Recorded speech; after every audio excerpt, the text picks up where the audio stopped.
लौंडा 2 दिन का लौंडा भाजपा के सपोर्ट से पार्टी बनाकर आज जो मूंछों पे ऐंठा देता है और आवेश में आकर लोगों को पिटवाने का काम करता है। 112 मुकदमे मेरे ऊपर इस कमीने के कारण। गिरगिट की तरह रंग बदलना सीखे तो चंद्रशेखर भाई से सीखे। जो मारने वाला हो ना माथे में छाती में गोली मार कर जाएगा। आरएसएस और बीजेपी को चाहिए थे फालतू, और वो फालतू मिल चुका है। और वैसे ही दबा का गाली दे बीजेपी वालों को, लेकिन फंडिंग कौन दे रहा? बीजेपी वाले भी तो बीजेपी वालों ने रखा। इसका मतलब नहीं किसी की जिंदा लाश पे भी खाओगा और मरी हुई लाश पे भी खाओगा। इसका फंडा है। जब अपनों को नहीं बख्शा तो एक कुत्ता मुस्लिमों में पाल लिया, तो एक कुत्ता दलितों में से पाल लिया। सहारनपुर के अंदर बहुत बड़ा आंदोलन हुआ सब्बीरपुर के नाम से, तो भाई साहब भगोड़े की डाल भाग कर खड़े हो गए। हमें नहीं पता था कि हमारे समाज को खड़े खड़े बेच देंगे। ये बीजेपी की ही बी टीम है, क्योंकि इनका मेन मकसद है उत्तर प्रदेश के अंदर किसी तरह बहुजन समाज पार्टी को कमजोर किया जाए। इस कम्युनिटी की वजह से न जाने कितने बच्चों का भविष्य खराब हुआ है। देखो, पार्टी बनाने का मेन मकसद है, इनका ख्वाब है कि मुझे सीएम बनना। सब्बीरपुर में जो एक लड़का था सोनू नाम का, वो 17.5 महीने जेल में रहा। वो बेचारा सुसाइड करके मर गया। और इन लोगों ने क्या करा, उसकी बीवी के नाम से खूब पूरे देश में से चंदा इकट्ठा करा। सरकार का अगर सपोर्ट मिल जाए तो भीड़ इकट्ठी करना कोई बड़ी बात नहीं है, लेकिन वोटर इकट्ठा करना हर एक किसी में दम नहीं है। लोगों ने आरोप लगाया कि ये कहीं राजनीतिक स्टंट तो नहीं, क्योंकि 2024 से पहले इस तरीके की घटना, इतना बड़ा मामला हो गया। इस तरीके से आरोप लगते रहे हैं कि चंद्रशेखर भी बीजेपी के ही आदमी है, क्या कहेंगे? देखो, मेरा नाम लोकेश कटारिया है, मैं डिस्ट्रिक्ट मेरठ से हूँ और 2014 से मैं चंद्रशेखर भाई के साथ जुड़ा था। सड़क दूधली का मामला हो या कई सारे मामले हुए सहारनपुर में, हर मामले में हम साथ रहे, भागीदारी निभाई। हमने सोचा कि हमारे समाज में कोई एक नया उभरता हुआ चेहरा है। फिर सब्बीरपुर प्रकरण हुआ। सब्बीरपुर प्रकरण में हम लोगों ने पूरा साथ दिया, हमारी पूरी टीम लगी रही।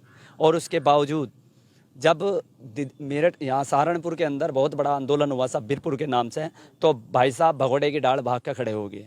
हमें नहीं पता था कि इसमें शासन प्रशासन का भी हाथ है और सरकार का सबसे बड़ा हाथ है। हम अंधभक्तों की तरह बिल्कुल आंख मीच के अपना घर परिवार छोड़ के 6 महीने साल भर हम अपने घर नहीं गए। अपने बच्चे बीवी बच्चे छोड़ के हमने दिन रात मुजफ्फरनगर, सहारनपुर, बागपत, शामली, हरिद्वार, इस तरीके से इन जिलों में हमने संघर्ष करा।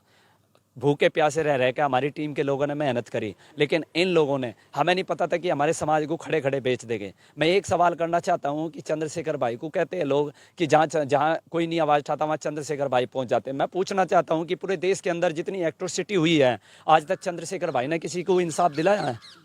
या आज तक किसी की लड़ाई लड़ी, बस गए मुच्छों पे ऐंठा दिया और भाषण उल्टे सीधे दिए? जो कानूनी प्रक्रिया होती है, जो कानूनी प्रोसीजर होता है, अगर संविधान पढ़ा हो उसके अकॉर्डिंग काम होता है। हम केवल सदस्य रहे हैं। हम सब ने मिलकर भीम आर्मी का गठन किया था, लेकिन जैसे ही इन्होंने 2 अप्रैल 2018 में भारत बंद हुआ, हम लोगों ने 13 बच्चों ने हमारी आहुति दी SC/ST एक्ट को बचाने में। हम लोग भी 17.5 महीने जेल रहे उत्तराखंड के अंदर।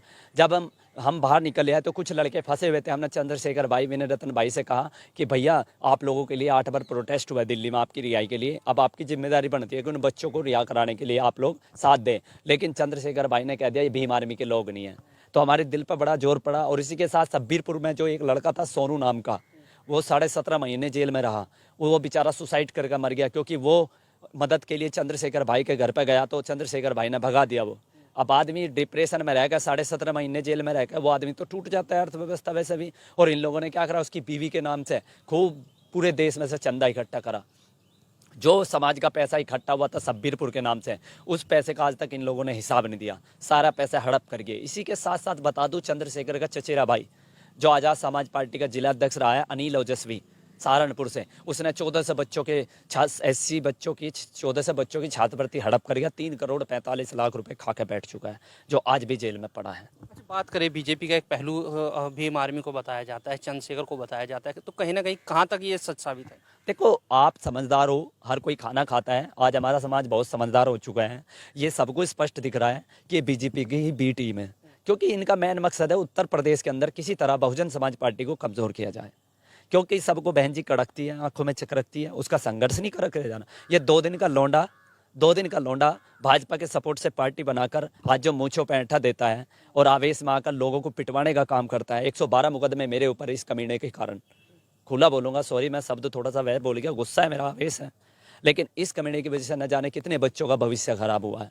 तो बीजेपी का अगर सपोर्ट ना होता तो बड़ी बड़ी रैलियां नहीं निकालता। बीजेपी का सपोर्ट ना होता तो आज जंतर मंतर पे इतनी पब्लिक नहीं इकट्ठी कर पाता। बीजेपी का सपोर्ट ना होता तो ये मध्य प्रदेश के अंदर इतना बड़ा विवाद नहीं पैदा करता। अच्छा, कहीं ना कहीं जैसे कि बहुजन समाज पार्टी की जो सीटें हैं वो लगातार कम होती चली गई, तो एक यही कारण है कि जो चंद्रशेखर को उठाया जा रहा है और बसपा को घटाया जा रहा